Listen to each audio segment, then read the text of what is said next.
The ability for agents to proactively identify people interested in a home like yours and directly market to them and create a system that not only captures that information, but converts them from an online shopper into a potential contract for your house. That's the name of the game.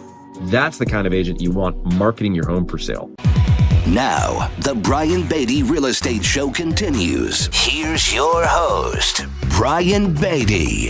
Welcome back, folks, as the Brian Beatty Real Estate Show continues here on the Big Talker, 1250 WTMA and WTMA.com. So we're talking about horror stories in real estate this week. I've been doing this for 18 years. I have no shortage of things that have gone wrong in the course of a real estate transaction, right? Some of which were preventable, some of which were not. Some we had absolutely no control over, but had to adjust, pivot. Some funny things, some inappropriate things. I mean, just everything you could really imagine from a housing perspective or a day in the life of a real estate agent I have probably experienced. And, not all of it. Surely we still get chuckles in the office over some of these situations that we seem to find ourselves in, or that our clients are in, or that people that are trying to buy our homes are in. Anyways, the point of today's show is really to help prepare you guys for when things go wrong. I think that a really good real estate agent is somebody that has enough transactional experience to be able to not just problem solve, but problem prevent. And I think the prevention is where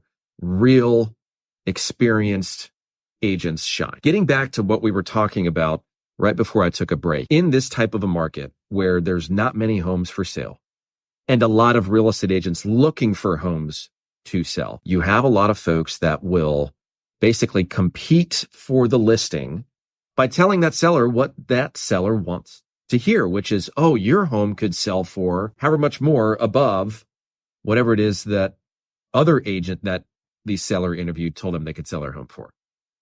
I mean, that's basically what a lot of these agents are doing to win listings, right? Win the listing appointment. Big focus on that in our industry is, win the meeting, win the business. And I think that a lot of agents are obviously scaling back on their marketing. Some of them don't have marketing budgets at all. In fact, a large number of agents don't have marketing budgets that directly relate to you and the marketing of your home. Let me be very clear on that. A lot of agents have marketing budgets. It's just that the marketing's for themselves.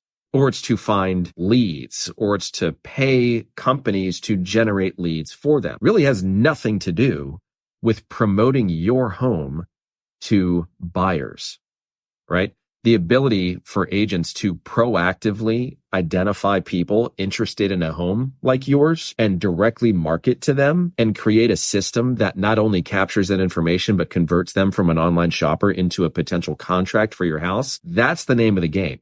That's the kind of agent you want marketing your home for sale. That's something we focus on. It's a very large portion of what we do. And it's almost all of what I personally do is list and sell homes. But anyways, getting back to what we were talking about, these agents are basically saying, hey, what have other agents told you?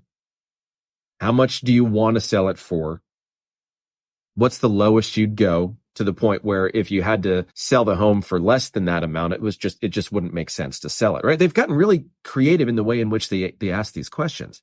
But the bottom line is they're just trying to bait you into telling the agent what that agent wants to hear, which is, what price do I need to tell the seller in order for them to hire me as their listing agent? And then once they get that listing, again, they go on the market with the price that they suggested or that y'all agreed to. And it's not always the agent's fault. Sometimes it's the seller, really trying to push the envelope on pricing and sometimes just being flat out unreasonable with what their home is worth or what they would need to sell for in order to make sense out of moving. But then, of course, they hit the market and then they just reduce. Some buyers see that as an opportunity to get a good deal. Some investors look at that and say, okay, this person's desperate. And it's really the exact opposite of what the seller wanted, right? So the whole point in saying this is that when you're hiring a real estate agent, it's important that you understand, first and foremost, why they're telling you the number they're telling you, your home value. How did you get there? How did you arrive at that? Can you justify that? What is the data telling you? And why are we choosing that specific number? Get them to tell you. I'm telling you guys, a lot of agents cannot substantiate their own claim on the opinion of value they're giving you. If you call them out on it and they can't support it through evidence, real data, or a very compelling story, then you know what they're up to. I think you as a seller should have the right to choose your strategy. Overpricing and then constantly reducing your price, yes, is a way to sell real estate. And for a lot of people that don't sell a lot of listings, it's their main way of selling real estate if they're in a competitive environment. And, I'm not trying to throw the, entire population of real estate agents under the bus. But at the same time, a lot of agents that have been around that really understand the market know that this is happening.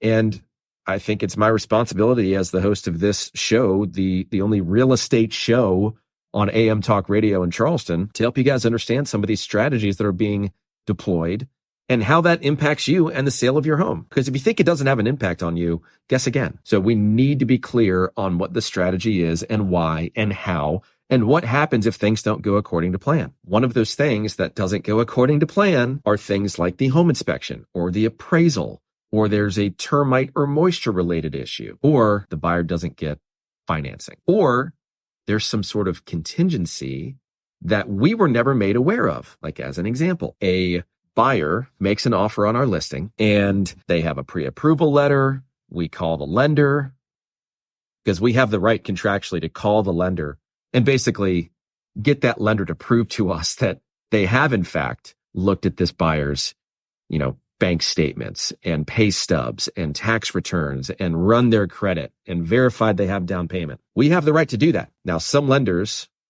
are going to give very generic information. Some are going to say, oh yeah, they're blah, blah, blah. They'll give us information that helps us feel like, man, okay, these folks are legit. But you've got plenty of lenders out there that can't answer questions like the ones that we're asking. They don't remember. They have no idea who that borrower is. I mean, it just off the rip, it gets a little dicey. It gets a little sketchy. How can you provide a letter to a buyer saying that they can get a mortgage and then not recall anything about that application? Cause for concern, right? Well, in this particular example, we had somebody that made us an offer on one of our listings. This was quite a while ago, pre-approved, putting 20% down. Contract looks good. We verify everything. We get through the home inspection, all good. Get through the appraisal, all good. Get through the termite and moisture inspection, also called a CL100. Everything's fine. Now we're just waiting on closing, right? A few days before closing, the agent representing the buyer says, hey, we're going to need probably another month to close. And of course, I'm like, well, why? What's going on? They're like, well, their home isn't sold yet. Huh? No mention of this in the contract. No mention of this at any given point in time up until a few days before closing. Now, we have to be very careful with our clients, especially when we're representing somebody and they're selling their house, about when we feel okay telling them, hey, now's a good time to go ahead and start packing up the house, right? I think now we can go ahead and get that part of this process behind us. We don't want to do it too soon if there's still some negotiations left, like, the results from the home inspection or some sort of issue with the appraisal or the termite and moisture inspection. We need to be prepared and we need to make sure that we're working with a buyer that's reasonable enough to basically give us the good feeling that we're going to end up closing this house, right? This deal is going to get done. But you have a lot of buyers that are very opportunistic that will basically give the seller a contract that on the surface looks really good, but then when they get to the home inspection, they just try to beat up that seller as much as possible, and a lot of those deals fall through. So we need to be careful about when we're telling the seller to move out of a house, right? For obvious reasons. Well, 3 days before closing, we get this bombshell. The contract has a very specific line on it that says whether or not this offer is contingent upon the buyer's home selling. Furthermore, there was no mention of it on the pre-approval letter, no mention of it by the lender. And we find out a few days before closing that, well, if we can't sell our home, then we can't get a mortgage. I was like, well, wait a minute. That's exactly what this letter says. And I talked to your lender and he said that he verified everything and that you were good to go. This should be a non-issue. And you didn't make the offer contingent upon the home sale contingency. You can't just surprise, we have to sell our home first. And obviously the lender should have known. The question is, how did we get to this point, right? How do these things happen? Even when we're doing our job, we're crossing our T's, dotting our I's, making sure that, this thing is going to line up really nicely and that this is going to be a smooth and successful transaction. So we had an agent that didn't fill out the contract correctly, didn't tell us, basically, lied through omission that they do in fact need to sell their home. Somehow the lender was able to generate a pre-approval letter without including in it the fact that the buyer had to sell their home before they could buy something. And this is an out-of-state lender, which don't get me started on some of these folks that are licensed to do mortgages in, all 50 states or whatever. That just, we'll go down that tangent maybe another day. But the seller is now in a position where they're incurring costs. They've got movers that have packed up their house. Thankfully, they had another place to go. They had a second home that they were just moving into, and that was going to be their primary residence. So it wasn't as bad as it could have been, but it's still a bad situation. And it's something that we as a seller should, we're going to take advantage of this opportunity, quite frankly. So the buyer started paying extension fees. And now we have a not necessarily win-win scenario, because the win-win scenario was you would have closed on time and done what you said you were going to do, which is buy this house.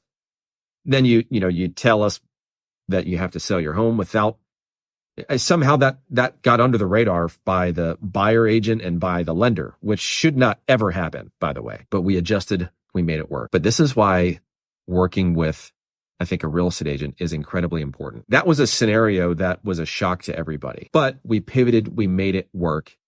The seller actually ended up profiting from that situation, which was my client. The buyer, not so much, obviously. But this is just the tip of the iceberg type stuff, right? Things can get a lot worse from here.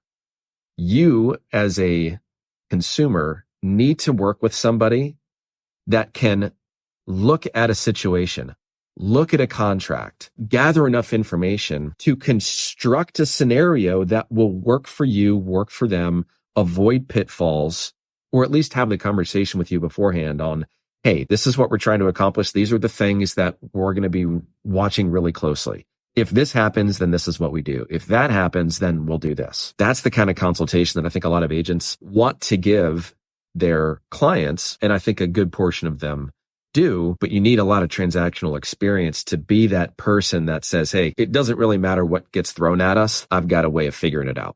And because I've done it before and I'll do it again. So if you're looking for that kind of agent with that kind of experience, I'm just here to tell you, and this is me being very blunt, but I don't know of anybody else in this market that has the number of transactions under their belt that I do, that is still the person that will sit down with you at the kitchen table and discuss selling your home.